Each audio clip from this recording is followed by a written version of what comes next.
Salam sejahtera. Dalam video kali ini, saya akan membincangkan mengenai penggunaan bahasa istana dalam filem Puteri Gunung Ledang. Sebelum meneruskan, mari kita lihat dahulu apakah itu bahasa.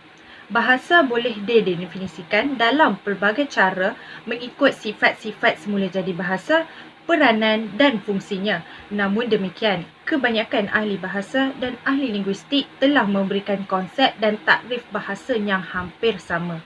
Bahasa boleh diertikan sebagai satu sistem bunyi yang terdiri daripada alat-alat artikulasi yang ada pada manusia. Lambang-lambang yang diujarkan itu mempunyai makna-makna tertentu berdasarkan lingkungan masyarakat yang menuturkannya. Dalam setiap kegiatan manusia, bahasa memainkan peranan dan fungsi untuk memenuhi pelbagai tujuan dan matlamat tertentu. Antara fungsi bahasa yang amat ketara ialah peranannya sebagai alat untuk membantu manusia menyampaikan percakapan, buah fikiran dan maklumat kepada orang lain. Terdapat kepelbagaian dan variasi bagi sesuatu bahasa melibatkan cara dan gaya mengujarkannya. Penggunaan bentuk bahasa yang berlainan berdasarkan faktor pengguna dan penggunaan mengikut kesesuaian jenis bahasa yang digunakan dengan keadaan. Kelainan bahasa disebabkan oleh faktor-faktor sosial, antaranya latar belakang pendidikan, jenis pekerjaan dan kedudukan sosial ekonomi yang berbeza. Antara jenis bahasa yang ada ialah bahasa formal, bahasa rojak, bahasa istana, bahasa pasar dan lain-lain. Tetapi untuk video ini, saya hanya akan memfokuskan bahasa istana sahaja dan penggunaannya dalam filem Puteri Gunung Ledang.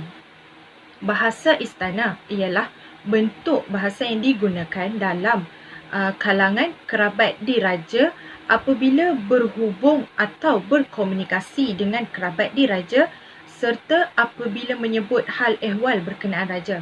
Bahasa istana masih digunakan sehingga hari ini biarpun sistem feudal lama hanya tinggal sejarah. Bahasa istana mungkin berasal dari bahasa yang sama tetapi mempunyai kosakata yang berlainan atau penggunaan bahasa yang berbeza sama sekali. Namun, mungkin generasi kini kurang pengetahuan mengenai bahasa berkaitan. Oleh itu, filem merupakan satu-satunya medium untuk mereka mengambil tahu atau mendalami sistem bahasa istana. Filem Puteri Gunung Ledang. Filem ini berlatar belakangkan kehidupan masyarakat istana dan bahasa istana merupakan variasi bahasa utama dalam filem tersebut. Filem yang ditayangkan pada tahun 2004 dan berdurasi selama 1 jam 54 minit mengisahkan tentang sejarah Melayu yang mengangkat peristiwa antara cinta Hang Tuah dengan Puteri Gunung Ledang ketika zaman Empayar Majapahit dan zaman Melaka. Berdasarkan penceritaan di dalam filem ini, pada awalnya pengarah membawa kepada peristiwa menceritakan Empayar Majapahit dilanda kegawatan akibat diserang oleh putera Demak dari Jawa. Mengelak dari kejadian menjadi bertambah buruk, Raja Majapahit, Gusti Adipati Handayaningrat menawarkan Demak berkahwin dengan adiknya Gusti Puteri Retno Dumilah. Tanpa pengetahuannya, Gusti Puteri telah melarikan diri dengan berlayar ke Gunung Ledang untuk bersama cinta hatinya Hang Tuah. Gusti Adipati terpaksa menjalinkan perkaitan dengan Melaka dengan menawarkan adiknya pada Sultan Mahmud Shah pula.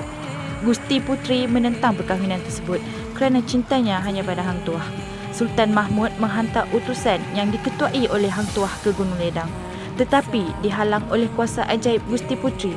Akhirnya, setelah pelbagai cabaran, Gusti Puteri terpaksa menurut permintaan Hang Tuah yang taat pada Sultan, tetapi dengan 7 syarat. Perutusan pulang ke Istana Melaka tanpa Hang Tuah yang kecewa atas kegagalannya. Sultan Mahmud murka dengan kedegilan Gusti Puteri dan sanggup menerima cabaran ke-7 syarat walaupun bakal meragut nyawa anaknya sendiri. Baiklah, tanpa melengahkan masa, Mari kita lihat penggunaan bahasa istana dalam filem ini. Kita akan lihat dari 3 aspek, iaitu perkataan atau ungkapan khusus, penggunaan kata ganti nama diri serta pemulukan dan pendinaan. Pertama, perkataan atau ungkapan khusus. Ungkapan khusus dibahagikan kepada 2, iaitu rutin bahasa dan perbendaharaan kata leksis atau kosakata. Rutin bahasa merupakan bahasa yang bersifat rutin atau jemut yang bermaksud tidak berubah sejak dahulu. Misalnya, ampun tuanku beribu-ribu ampun, daulat tuanku dan menjunjung titah tuanku.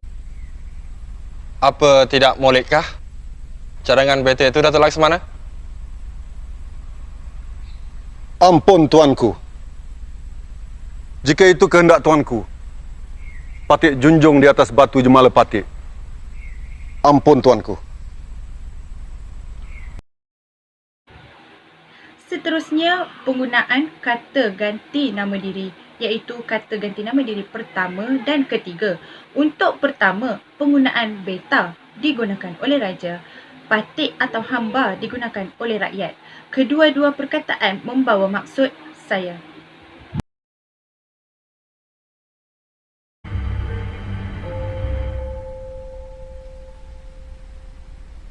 Biar diketahui semua, tanggungjawab beta bukan hanya sekadar memberi titah.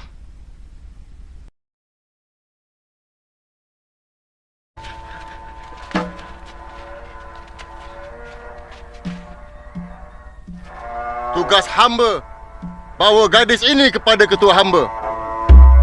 Datuk tak payahlah masuk campur. Selagi ianya di bumi Melaka, ia menjadi tugas hamba. Lepaskan dia. Manakala untuk kata ganti nama diri ketiga, iaitu dia, dalam institusi beraja hendaklah menggunakan baginda seperti yang ditunjukkan dalam filem pada minit ke-14 dan 27.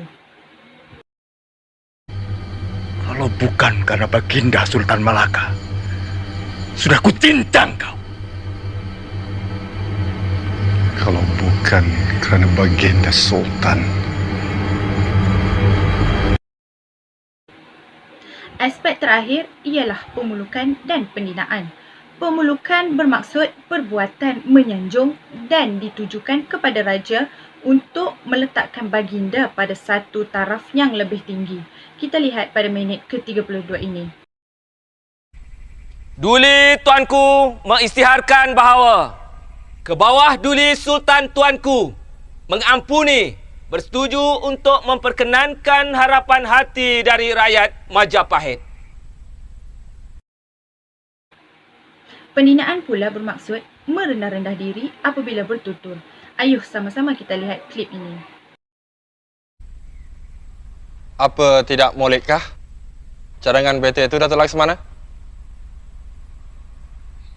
Ampun tuanku. Jika itu kehendak tuanku, patik junjung di atas batu Jemala Patik. Ampun tuanku.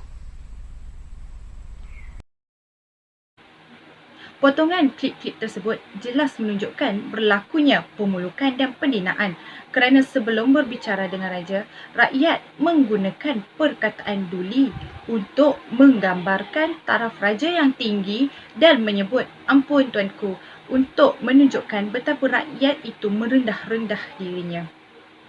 Sebelum mengakhiri perbincangan, saya berharap dengan adanya video ini, masyarakat di luar sana lebih mendalami dan memahami bahasa istana kerana bahasa istana menunjukkan keistimewaan institusi beraja di Malaysia.